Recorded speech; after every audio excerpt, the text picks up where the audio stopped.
ವಿಧಾನಮಂಡಲದ ಮುಂಗಾರು ಅಧಿವೇಶನದ ಎರಡನೇ ದಿನವಾದ ಇಂದು ವಿಧಾನ ಪರಿಷತ್ನಲ್ಲಿ ಮೊದಲಿಗೆ ಪ್ರಶ್ನೋತ್ತರ ಕಲಾಪ ನಡೆಯಿತು.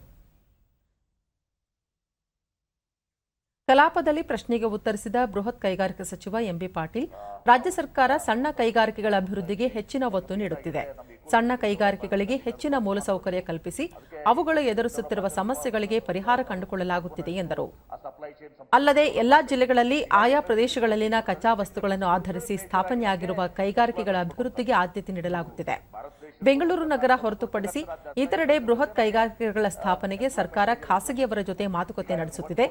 ಐಟಿ ಕಂಪನಿಗಳು ಮಾತ್ರ ಬೆಂಗಳೂರು ನಗರದಲ್ಲೇ ಹೆಚ್ಚು ಆಸಕ್ತಿ ತೋರುತ್ತಿರುವುದರಿಂದ ಇತರೆ ಕೈಗಾರಿಕೆಗಳನ್ನು ಉತ್ತರ ಕರ್ನಾಟಕ ಹಾಗೂ ರಾಜ್ಯದ ಇತರೆಡೆ ಸ್ಥಾಪಿಸಲು ಸರ್ಕಾರ ಹೆಚ್ಚಿನ ಆಸಕ್ತಿ ವಹಿಸಿ ಕಾರ್ಯನಿರ್ವಹಿಸುತ್ತಿದೆ ಎಂದರು.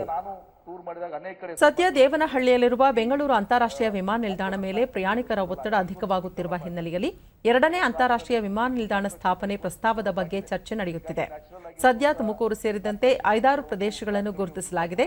ಆ ಬಗ್ಗೆ ಸುದೀರ್ಘ ಸಮಾಲೋಚನೆ ನಡೆಸಿ ಎಲ್ಲಾ ಅಂಶಗಳನ್ನು ಪರಿಗಣಿಸಿದ ನಂತರ ಸ್ಥಳ ಅಖೈರುಗೊಳಿಸಲಾಗುವುದು ಎಂದು ಎಂಬಿ ಪಾಟೀಲ್ ಪ್ರಶ್ನೆಯೊಂದಕ್ಕೆ ಉತ್ತರಿಸಿದರು. ಸರ್ಕಾರ ಮುಂದಿರುವುದಿಲ್ಲ, ಆದ್ರೆ ನಾವು ಕೇಳಿದ್ದು ಈಗ ಏನು ನಾವು ಅಂತಾರಾಷ್ಟ್ರೀಯ ಎರಡನೇ ಏರ್ಪೋರ್ಟ್ ಮಾಡಬೇಕು ಬೆಂಗಳೂರಿಗೆ ಅಂತ ಹೇಳಿ.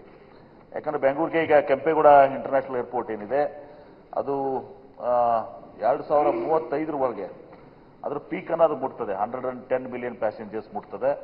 ಮತ್ತು ಸರಕಿನಲ್ಲಿ ಕಾರ್ಗೋದಲ್ಲಿ 1.10 ಮಿಲಿಯನ್ ಟನ್ಸ್ ಇದಕ್ಕೆ ಅದು ಮುಟ್ತದೆ. ಹೀಗಾಗಿ ಎರಡನೇ ಏರ್ಪೋರ್ಟ್ ಮಾಡುವಂಥದ್ದು ಬೆಂಗಳೂರಿಗೆ ಅತ್ಯಗತ್ಯವಾಗಿದೆ. ಯಾಕಂದ್ರೆ ಅವಾಗ ಎರಡನೇ ಏರ್ಪೋರ್ಟ್ ಬೇಕೇ ಬೇಕಾಗ್ತದೆ ನಮಗೆ. ಹೀಗಾಗಿ ನಾವು ಈಗ ಅದನ್ನ ಎರಡನೇ ಏರ್ಪೋರ್ಟ್ನ ಪ್ರಾರಂಭ ಮಾಡಬೇಕು. ಯಾಕಂದ್ರೆ ಮುಂಚಿತವಾಗಿ 2033 ಅವರಿಗೆ ಒಂದು ಎಕ್ಸ್ಕ್ಲೂಸಿವಿಟಿ ಕ್ಲಾಸ್ ಇದೆ.